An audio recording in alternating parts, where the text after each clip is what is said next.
Hello મિત્રો, કેમ છો બધા? આજે આપણે ચાણક્ય અને ચીની વ્યક્તિ વચ્ચેનો સંવાદ સાંભળીશું.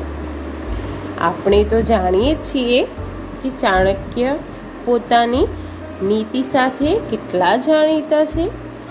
એકવાર વાત એમ હતું કે તેમનું નામ સાંભળી ચીની વ્યક્તિ ચાણક્યને મળવા ભારત આવ્યા હતા. તેઓ જ્યારે ચાણક્યના ઘરે પહોંચ્યા ત્યારે ચાણક્ય ગ્રંથ લખવામાં વ્યસ્ત હતા. તે સમયમાં વીજળીના બલ્બ ન હતા. ચાણક્ય દીવાના સારે ધીમી રોશનીમાં લખવામાં વ્યસ્ત હતા.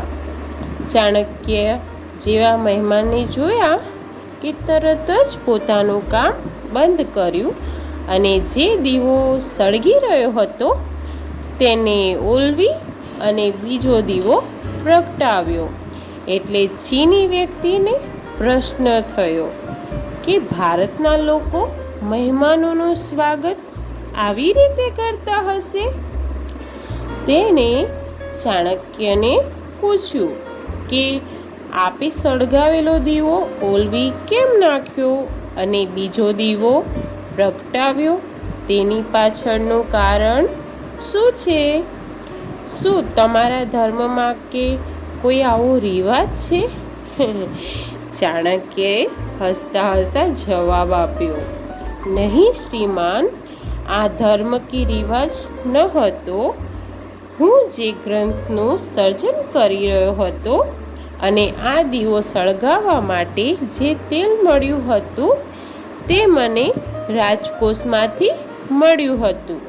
હવે મારું લેખન કાર્ય પૂરું કરી દીધું છે.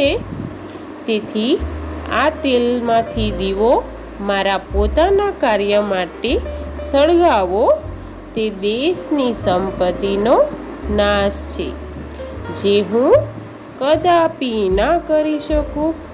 આ બીજા દીવામાં જે તેલ છે તે મારી પોતાની કમાણીનો હિસ્સો છે.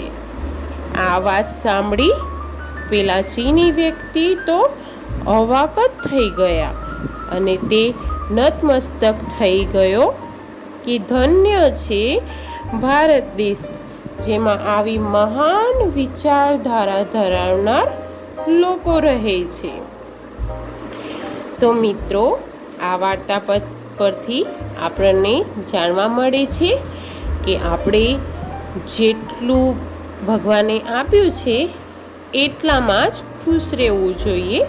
વધારે લાલચ કરવી જોઈએ નહીં.